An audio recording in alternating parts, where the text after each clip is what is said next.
अस्सलाम वालेकुम रहमतुल्लाहि व बरकातुहू। दोस्तों, मैं इरफान खान आप तमाम की खिदमत में एक बार फिर से हाजिर हूँ। आप तमाम का मैं इस्तकबाल करता हूँ मेरे इस यूट्यूब चैनल में। आज इस वीडियो के ज़रिए मैं जो शिक्षक भर्ती है इसके तैयारी या इसकी जो इन्फॉर्मेशन या इसकी जो भी खबरें होंगी या जो भी रिलेटेड जो चीज़ें होंगी मैं इंशाल्लाह बहुत से पॉइंट्स को आप तक पहुँचाने की कोशिश करूँगा। और मुझे उम्मीद है कि आप ये पूरा देखेंगे। आप कभी भी जो है मेरे वीडियो को थोड़ा स्किप कम करके पूरा देखने की कोशिश करिए, क्योंकि इसमें मैं पॉइंट टू पॉइंट हर चीज़ को जो है एक्सप्लेन करने की कोशिश करता हूँ जो रिलेटेड टू एकदम जो है शिक्षक भर्ती है। मैं अदर चीज़ को ज़्यादातर मैं उसमें इंक्लूड नहीं करता हूँ मेरे वीडियोज़ में। और एक जो है ख़ास वीडियो की शुरुआत में बात बोलने की कोशिश करूँगा मैं कि मुझे आज के वीडियो में आप जहाँ से भी आप होंगे उस इलाके का जो है आप वहाँ आप कमेंट बॉक्स में नाम जो है कमेंट कर दीजिए। मिसाल के तौर पे कोई ज़िले का आपके, यानी कि मुझे इससे एक आइडिया आएगा कि अपनी जो है उर्दू मीडियम के कहाँ के जो है स्टूडेंट्स मुझे जो है अपने चैनल से जुड़े हुए हैं। और अपना प्लीज़ ये जो है जो भी लोकेशन है आप अपना कर सकते हैं। तो बात आती है पहले नंबर पे, जैसा कि कल भी मेरे ख्याल से 31 दिसंबर को एक जो है न्यूज़पेपर जो है बड़े बड़े हमारे महाराष्ट्र के, उसमें भी वो न्यूज़ आई। आमतौर पे न्यूज़ आती है, मैं तो पहले ही बोल रहा हूँ कि जो भी तुम देखते न्यूज़ वगैरह, जो चाहे वो इलेक्ट्रॉनिक मीडिया हो या हमारा जो न्यूज़पेपर्स हो, तो ये बड़े बड़े ऐसे जो हेडिंग्स देते हैं तो थोड़ा उसको देखकर हाँ जैसा बोलते ना बस हेडिंग पढ़ के छोड़ देने की। क्योंकि इन लोग का ये जो है जब न्यूज़ आती है तो ये वहाँ पर बोली हुई बात को, घोषणा को वहाँ वो छाप देते हैं। इसका मतलब ये नहीं कि जैसा कि वहाँ पर 65,000 शिक्षकों की भर्ती जो है करेंगे 2 टप्पों में और 50% पहले करेंगे 35,000 की एक ऐसी हेडिंग आई उसमें, और टीईटी के बजाय आपको टेट देनी होंगी। एक्चुअल में ये कोई न्यूज़ ही नहीं है। टीईटी के बजाय यानी टीईटी ऐवजी तुम्हारा टेट द्यावी लगणार, ऐवजी नहीं होना चाहिए था वो, क्योंकि वो टीईटी अगर तुम्हारे पास नहीं है तो तुम्हारा वजूद ही नहीं है शिक्षक भर्ती का प्राइमरी लेवल पे। खैर, वो 50% जो है भर्ती करने के बारे में जो है कहा गया है वो तो मैं पहले से ही बोल रहा हूँ कि हमको जनवरी का इंतज़ार करना है। अब जो बात आती है, आमतौर पे मैं 2-4 पॉइंट्स की वजाहत करूँगा यहाँ पर। तो वहाँ पर माइनॉरिटीज़ के जो है संस्थाएं, जो मेरा ये वीडियो आप देख रहे हैं, अगर आप इंटरेस्टेड है जो प्राइवेट इंस्टीट्यूशंस में टीईटी के बेस पर आप वहाँ जाना चाहते होंगे, क्योंकि उनको अधिकार है, उनको पवित्र पोर्टल लागू नहीं है प्राइवेट वालों को, तो वो चीज़ है। अगर आप जाना चाहते हैं तो आप ऐसा केसरकर साहब ने जो है हमारे ही शहर पूसद से के जो आमदार है वजाहत मिर्ज़ा साहब, उन्होंने सवाल किया था कि आप जो है ये जो माइनॉरिटीज़ स्कूल के बारे में जब सवाल पूछा तो उन्होंने कहा कि हम आप लोगों को भी 50% की जो है भर्ती की परमिशन देने वाले हैं। आपके दिमाग में आ रहा होगा कि भाई ये जो चीज़ है अब वो तो संस्था चालक के हाथ में है, भर्ती करना तो भर्ती करना संस्था चालक के हाथ में है, लेकिन किसी भी स्टेट की गवर्नमेंट उसको परमिशन देंगी ना।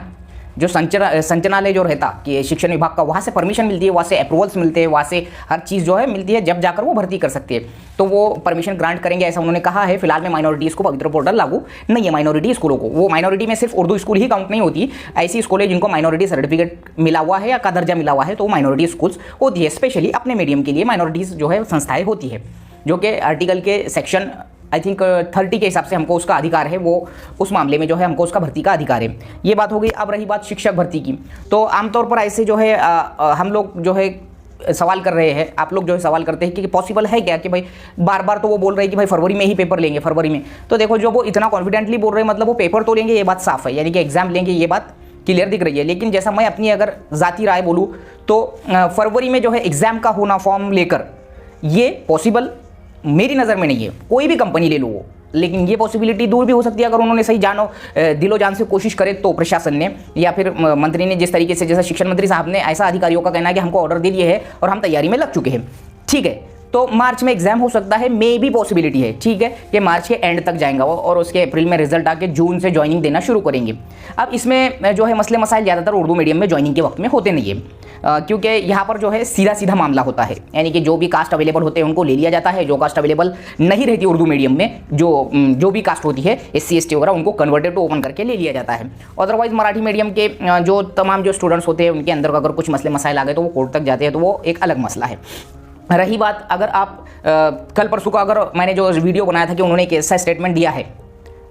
जो केसरकर साहब ने, शिक्षण मंत्री साहब ने, कि हम लोग जो है डिवीज़न वाइज जो है भर्ती करेंगे, तो डिवीज़न वाइज भर्ती करेंगे। यहाँ पर जो है मैं पहले ही बोला हूँ कि एक उन्होंने वो वीडियो में भी मैंने बोला था कि एक शोशा छोड़ दिया है, यानी कि अच्छी खासी चल रही जो चीज़ है उसके प्रोसेस में ऐसा जुमला हमारे दिमाग को जो है डाइवर्ट करने के लिए काफ़ी है, हमारी शिक्षक भर्ती को डाइवर्ट करने के लिए काफ़ी है। क्यों? क्योंकि ऐसा जुमला बोलकर जब बच्चों के अंदर की ख्वाहिश जो है मर जाती है, यानी पूरे महाराष्ट्र से ऐसा कहा जा रहा है कि 3 लाख बच्चे इस बारी में जो है देंगे टैट का एग्जाम। अब उसमें से जो है जो टीईटी पास होंगे 40-50 हज़ार पूरे महाराष्ट्र से ऑल मीडियम के वो देंगे। खास जो चीज़ रहती है 1st to 8 जो रहती है यहाँ पर, क्योंकि यहाँ जो रहती वो भर्ती पूरी गवर्नमेंट पे रहती है, ZP, नगर पालिका, महानगर पालिका और कटक मंडल पे। तो अब जब यहाँ जैसा ये जो 3 लाख उम्मीद लगा के बैठे, तो यहाँ हमारे दिमाग में और जो है पूरे महाराष्ट्र में ये बात बैठ गई कि अब वो डिवीजन वाइज का मैंने तुमको पहले ही बोला कि खतरा इस बात का है कि जब तुम किसी भी डिवीजन में जाएंगे तो तुम लाइफ टाइम निकालेंगे, वहाँ इनडायरेक्टली उनका ऐसा कहना है। तो सीधी सीधी बात है कि हमारा जो हक है, यानी कि भाई एक इंसान का अपना स्पॉट छोड़ के सिर्फ या डिवीजन छोड़ के, जैसा कि अगर उसको उसका विदर्भा मिल गया तो एक अलग बात है, यानी कि उसमें 11 जिले, वहाँ पर वो उसके ज़िले में आ सकता है। अगर उसको गलती से मराठवाड़ा मिल गया, कोकण मिल गया, खानदेश मिल गया, उसको पश्चिम महाराष्ट्र मिल गया, तो लाइफ टाइम निकालना मेरी नज़र में तो नामुमकिन है, क्योंकि वो मेंटली पूरी तरीके से प्रिपेयर हो ही नहीं सकता। अब ये जो डिवीजन वाइज की जो भर्ती है, इसका जो है विरोध करने के फिराक में जो है बच्चे दिख रहे हैं। यानी कि विरोध मतलब ऐसा है कि उस चीज़ को मैं तुमको मोटी मोटी बात बताऊँ कि एक जो बंदा है जो कोकण का है, अगर उसको खानदेश मिल जाता है या मराठवाड़ा मिल जाता है तो वो वहाँ से आकर यहाँ लाइफ टाइम रहना उसके लिए मुश्किल है, और अपने जैसे के लिए कोकण में अगर मिल गया तो वहाँ लाइफ टाइम निकालना मुश्किल है। अब तुमको लग रहा होगा, तुम ऐसा अगर सोच रहे होंगे कि नहीं बस एक बार भर्ती हो जाए हम तो कहाँ अंटार्कटिका में भी कर लेंगे, तो एक सही बात बोलूँ, ये सिर्फ जुमले रहते हैं अपने। इंसान कभी भी ऐसा, ये जब खाली रहता है ये जुमले बोल सकता है इंसान। ये जब जॉब पे आ जाता तो उसको लगता कि अगर दूर मिल गया तो 100-200 किलोमीटर पे मिला तो कोई भी बात नहीं, 100-150 किलोमीटर पे, लेकिन अगर बहुत दूर चला गया वो 500, 700, 800 किलोमीटर, तो मेरी नज़र में ये सिर्फ जुमला साबित होता है। ये हमारे लगने के पहले की बात रही थी, बाद में ऐसा नहीं होता। तो वो अगर कोकण में चले गया तो मुझे नहीं लगता कि लाइफ टाइम उसका मेंटली प्रिपेयर रहेगा बोलकर वो, ठीक है, कितना भी कौम की खिदमत का जज्बा उसके दिमाग में हो, उसको हाँ मजबूरन फिर वो मजबूरी में पूरे 58वें साल तक वो रिटायरमेंट तक रह सकता, लेकिन अगर मेंटली प्रिपेयर नहीं रहा, स्पेशली फॉर फैमिली की बात करूं मैं, तो फैमिली के जो है पूरे मेंबर्स को वैसी शिफ्टिंग करना तो नामुमकिन रहता। एक जो रहता हमारा जो दिमाग जो रहता, हमारा दिल और दिमाग जो अटका हुआ रहता हमारे जैसे, जहाँ हमारा जो नेटिव प्लेस है, जो इलाका है हमारा, वहाँ पर हमारे जो माँ बाप, भाई बहन वगैरह, ये जो रिश्तेदार, यहाँ पर जब इमरजेंसी हो जाती है, एकदम इमरजेंसी, तो उस वक्त में याद रखना कि हमको इतनी खतरनाक सिचुएशन बन जाती है, इतनी खतरनाक कि हमको सब कुछ कुर्बान करना पड़ता है। प्रोग्राम्स तो छोड़ दो, कुर्बान कर देंगे, इमरजेंसी जिसको हम इंतकाल वगैरह बोलते हैं, ऐसी चीज़ों में बड़ा मुश्किल हो जाता है। ये 400, 500 किलोमीटर पे जो लगते हैं ना, जब ये पता चलता है, तो ये चीज़ है मैं बोलना चाह रहा हूँ कि उसमें जो है डिवीजन वाइज भर्ती में ये तकलीफ तो है ही है, यानी कि सीधा सीधा वो हक तलफीज हो जाएंगी। तो विदर्भ का मराठवाड़ा में निकाल सकता है, इमरजेंसी में आ जा सकता, ये अलग बात है, लेकिन विदर्भ वाला अगर कोकण में गया, मराठवाड़े वाला अगर पश्चिम महाराष्ट्र में चला गया, पश्चिम महाराष्ट्र वाला जाकर विदर्भ में बैठ रहा है, लाइफ टाइम निकालना, मेंटली प्रिपेयर हो ही नहीं सकता वो, ये एक है उसका। और अदरवाइज अगर अपने दिमाग में है बस कैसी भी भर्ती हो जाना, मैं तो कहीं पे भी कर दूंगा, तो बहुत अच्छी बात है, ठीक है। अब इसके बाद में जो बात है कि मैं बोलने की कोशिश करूंगा कि अब नया साल है, नया हमारी जो शुरुआत है, आज का पहली तारीख है साल की, तो अब हमारी उम्मीदें जो है पूरी बढ़ चुकी है शिक्षक भर्ती के लिए। तो मेरी नज़र में ऐसा मेरा कहना है कि उन्होंने कहा था कि 1 जनवरी को जो है निकालेंगे, क्या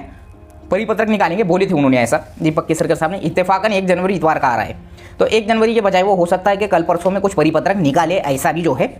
जो एक अंदाज़ा है। तो अब मैं यहाँ पर ये राय दूंगा कि ये जनवरी का जो है शुरुआत का, जैसा हमने दिसंबर में इंतजार करे थे, तो ये 10-15 दिन में मे भी पॉसिबिलिटी है कि जब वो इतना कॉन्फिडेंटली बोल रहे हैं तो फॉर्म शुरू कर सकते हो नोटिफिकेशन डाल के।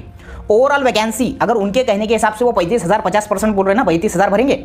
अगर 35 के बजाय 20 भी भर दिए तो भी बहुत है मेरी नज़र में, 20 भी भर दिए तो बहुत है। अगर 20 भी भर दिए तो उसमें अगर उर्दू मीडियम की वैकेंसी पकड़े, अगर 20,000 टोटल आई तो 1500 वैकेंसी कहीं पर भी नहीं गई, और 1500 में से भी 70 से 80% पहली से 5वीं पर भर्ती होती है, और 6ठी से 8वीं पर बाकी की। 6ठी से 8वीं में भी 70 से 80% साइंस की होती है, भाषा उर्दू जो 6 से 8 पर रहती वो, और सोशल साइंस, ये 2 जो है इसकी बहुत कम, बोले तो एकदम कम प्रमाण होता है। अब हमको तैयारी का जो सेफ स्कोर की बात करते तुम अक्सर, तो सेफ स्कोर में तुमको, और तुम जनरली पूछते कि EWS लेना या ओपन लेना, तो देखो जनरली हम तो ओपन है, तो एक बात ये जहन में रखनी होगी कि मैंने हमेशा बोला तुमको कि तुम जब कोई भी कास्ट ही पकड़ना पड़ेगा आप EWS को, जब तुम कोई भी ओपन के अलावा कास्ट में रहेंगे और तुमने उसमें फॉर्म भरे, तो तुमको वो जो है चीज़, कौन सी, ओपन की सीट जो है लागू रहेंगी, लेकिन उसी वक्त सिलेक्शन होगा, सिर्फ दिखेंगे ऑप्शन,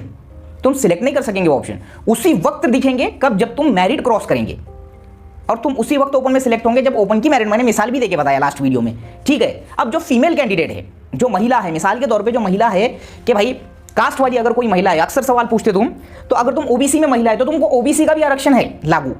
ओबीसी को टोटल होल एंड सोल जो आरक्षण है महाराष्ट्र में वो 27% है, लेकिन उसमें नियर अबाउट 300, 350 जो है कास्ट का इंक्लूड की हुई है। अब उसमें से भी फीमेल, हर कास्ट में फीमेल 30% होता है, तो वो 30% अगर तुम महिला है, अगर तुमने ओपन की क्रॉस कर दिए या फिर तुम्हारे जनरल ओबीसी की भी मेरिट क्रॉस कर दिए, तो तुम महिला में ना काउंट होते हुए ओबीसी में चले जाते, या ओपन की कर दिए तो ओपन में चले जाते। ऐसे ही ओपन की महिला का, ऐसे ही ईडब्ल्यूएस की महिला का होता है। ईडब्ल्यूएस की महिला में तुमने भरे अगर तुमने ओपन की मेरिट क्रॉस कर दिया तो तुम सीधे सीधे ओपन में जाते, ये बात याद रखो, ठीक है। तो ये चीज़ें हैं। इसके अलावा अगर सिलेबस कवरिंग की बात करूँ तो मेरा कहना ऐसा है कि सिलेबस जितना हो सके उतना ईजी गोइंग में कवर करो, सिलेबस कवर करो और टारगेट करो ज़हनी आजमाइश और मैथ्स को, और बाकी के जो 80 मार्क का, जो 80-90 मार्क का है उसको भी पीछे छोड़ो मत, मेरा यही कहना है। अदरवाइज शॉर्ट ट्रिक्स जितने हो सकते तुमसे वो कहीं से भी निकालो, लेकिन निकालो शॉर्ट ट्रिक्स, क्योंकि 2 घंटे बहुत कम है मेरी नज़र में। 100-200 क्वेश्चन के लिए 2 घंटे, जिसमें 60% मैथ्स और ज़हनी आजमाइश हो तो खत्म हो जाता है इंसान। तो इसलिए पूरा practice makes the man perfect बोल के, तो तुमको शॉर्ट ट्रिक्स जितने हो सके उतने निकालना पड़ेंगे, ओके। और इसके अलावा अगर मैं बात करूं, बहुत सी अगर चीजें हैं जैसा तुम्हारे दिमाग में होंगी, तो बाकी जो पुराने शिक्षक भर्ती में जो ली गई थी वो महाराष्ट्र राज्य परीक्षा परिषद ने जो है महापरीक्षा पोर्टल के जरिए ली थी। अब वो 5 साल गुजर गए उसको, और अब IBPS TCS ये जो ले रहे, जैसा जनरली तुम्हारे दिमाग में सामने यूट्यूब खोले के सामने IBPS TCS दिखता होगा तुमको, तो उसको एकदम दिमाग में बिठाना नहीं है। देखो वो कोई दुनिया से आला कंपनी नहीं है, वो तजुर्बेकार कंपनी है, और उसको वो डिपार्टमेंट बोलता है, यानी कि महाराष्ट्र का शिक्षण विभाग डिपार्टमेंट के जो मंत्री साहब है और जो IAS अधिकारी जो होते हैं, शिक्षण आयुक्त साहब वगैरह वगैरह, ये उनको बोलते हैं कि भाई देखो IBPS वालों, तुमको ये करना है, तुमको नोटिफिकेशन निकालना है, फॉर्म भर के लेना है, हॉल टिकट देना है, एग्जाम कंडक्ट करना है, एग्जाम्स के पेपर ऐसे ऐसे आपको सेट करना है, पूरे सेंटर्स आपको जो है महाराष्ट्र से चुनना है, ओके। पूरे महाराष्ट्र से सेंटर्स आपको चुनना है और आपको एग्जाम कंडक्ट करके, पेपर चेक करके, पूरा चेक करके हमको लाके देना है, पूरी मेरिट बना के। ये तो वो लोग जो है पेपर ऐसे इनके बोलने के हिसाब से सेट करते हैं, दिमाग में बार बार कोई भी चीज़ को बिठाने से कोई फायदा नहीं है। पूरे महाराष्ट्र में स्पर्धा परीक्षा का चपरासी से लेके तो क्लास 1 तक सिलेबस की जो सीरीज है वो नियर अबाउट सेम होती है, ज़्यादा जंबलिंग होने की जरूरत नहीं है। सिर्फ शिक्षक भर्ती अगर मैं हटा दूँ वहाँ से, तो ये दुनिया का सबसे अलग जो है पैटर्न लगा मुझे, अगर कॉम्पिटिटिव एग्जाम की बात करें तो महाराष्ट्र की सब में सेम होता है, लेकिन यहाँ थोड़ा अजीब है मेरी नज़र में। 100 मार्क के अंदर अगर वो ज़हनी आजमाइश और मैथ्स रखते थे और बाकी 100 में 25-25-25 डिवाइड करके एक अलग सिलेबस देते थे तो बेहतर रहता था, लेकिन वैसा नहीं है। तो IBPS लो कि TCS लो, वो वही करेंगे जो विभाग बोलेगा, ठीक है।